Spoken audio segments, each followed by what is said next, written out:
के तौर पर वो सुनवाते। लोग जयपुर से यहाँ पर आए थे पिकनिक बनाने के लिए और तैरने के लिए।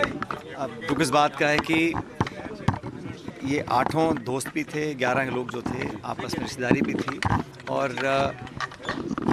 क्योंकि इलाका अनजान था, उनको ना तो अनुभव था ना एहसास था कि वो कहाँ पर जा रहे हैं तैरने के लिए या पिकनिक बनाने के लिए, तो एक दूसरे को बचाने में भी आपस में फिसल गए और फंस गए और इसी वजह से 8 लोगों की मौत हुई, जिनकी बॉडीज़ को रिकवर किया गया है। 3 लोग जो समय खाना पका रहे थे, वो बाहर थे, वो बच गए। हम सबको बड़ा दुख है और एक साथ इतने लोगों का जाना ये बहुत ही दुखदायी घटना है। मैंने प्रशासन से बात की है और जो प्रावधान है, जो नियम हैं, उसके अधिकृत जो कुछ भी मदद हो सकती है परिजनों की, क्योंकि ये बहुत ज़्यादा आमदनी वाले लोग नहीं थे और मेहनत का श्लोक थे, कमाने वाले लोग थे, तो उनके परिवार वालों को जो आर्थिक मदद हो सकती है, जो माँ योजना है या कोई और योजना है, उसके तहत जिला कलेक्टर और प्रशासन ने वो कार्रवाई चालू कर दी है और 8 जो शव हैं, जो डेड बॉडीज़ हैं, उनको अलग अलग एम्बुलेंसेस में हम वापस जयपुर भिजवा रहे हैं। उनके साथ एक पुलिस का व्यक्ति भी जा रहा है, एक रेवेन्यू का व्यक्ति भी जा रहा है। उनके जो हम उनके इस दुख की घड़ी में राहत दे सकते हैं वो प्रशासन भी कर रहा है, हम लोग भी कर रहे हैं। अब मसला ये है कि इस प्रकार की जो घटना हो रही है कैसे रोका जाए। तो मैंने अभी इनको निवेदन किया है कि पूरा जो क्षेत्र है वहाँ पर एक टेक्निकल टीम भेजकर ऑडिट करें, कौन से ऐसे पॉइंट्स हैं, क्योंकि यहाँ पर क्या है, चिकनी मिट्टी है, दलदल टाइप हो जाता है और भंवर में फंस के बहाव में आके लोग बह जाते हैं। तो इस प्रकार की घटना को रोकने के लिए अगर चेक पॉइंट्स लगाने हैं, सेफ्टी मेजर्स लेने हैं, नाकाबंदी करनी है, कॉर्डन ऑफ करना है, जितना मैक्सिमम कर सकते हैं ये एक टेक्निकल टीम भेजकर सर्वे करा लेंगे और जितना संभव है, क्योंकि पूरे नदी के आसपास के इलाके को बंद करना पॉसिबल नहीं है, लेकिन लोगों को जागरूक करना बहुत ज़रूरी है, क्योंकि बहुत से लोग चाहे चाकसू बांध है, चाहे यहाँ पर है, लोग बहुत आ जाते हैं, लेकिन सच में इतनी बड़ी संख्या में इतने सारे लोग जो एक दूसरे को जानते हों, दोस्त हों, परिचित हों, रिश्तेदार हों, उनका जाना बड़ा दुखद है। मैं उनके परिजनों को अपनी संवेदना देता हूं और हम सब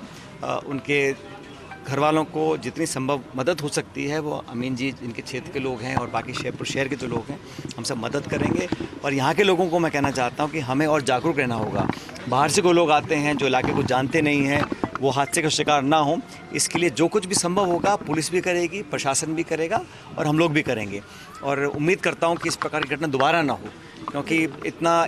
जो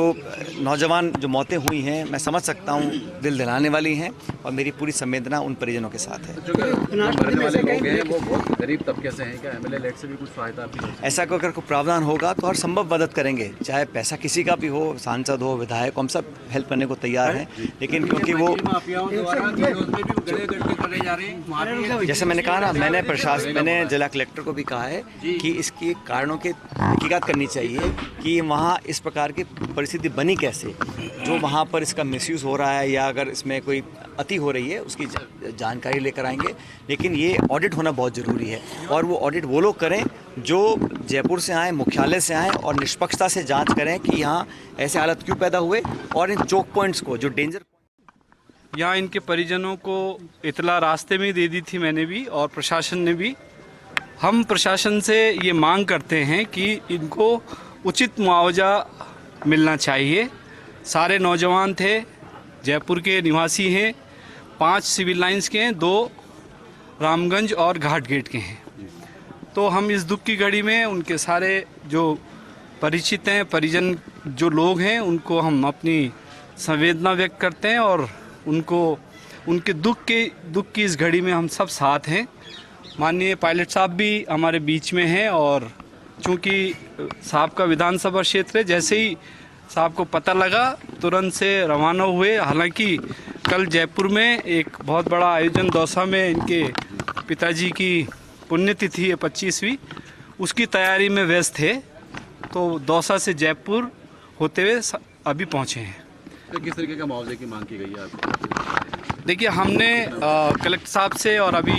यहाँ मंत्री जी भी आए थे सरकार के, उनसे भी हमने यही डिमांड करी है कि ज़्यादा से ज़्यादा मुआवजा मिले।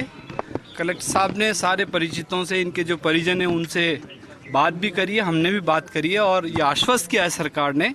उच्च स्तर पे कलेक्टर साहब ने बात करी है, चीफ सेक्रेटरी साहब से बात हुई, मुख्यमंत्री जी से मंत्री जी ने बात करी है और उन्होंने आश्वस्त किया है हमें कि हम ज़्यादा से ज़्यादा उचित मुआवजा जो हो सकता है वो देंगे। हादसों की पुनरावृत्ति ना हो उसको लेकर भी उसके लिए अभी जैसा पायलट साहब ने निर्देशित किया था प्रशासन के लोगों को, वो मौके पे गए सारे के सारे, जाके मौका मुआयना किया और अभी बात ये हुई है कि उसको पूरा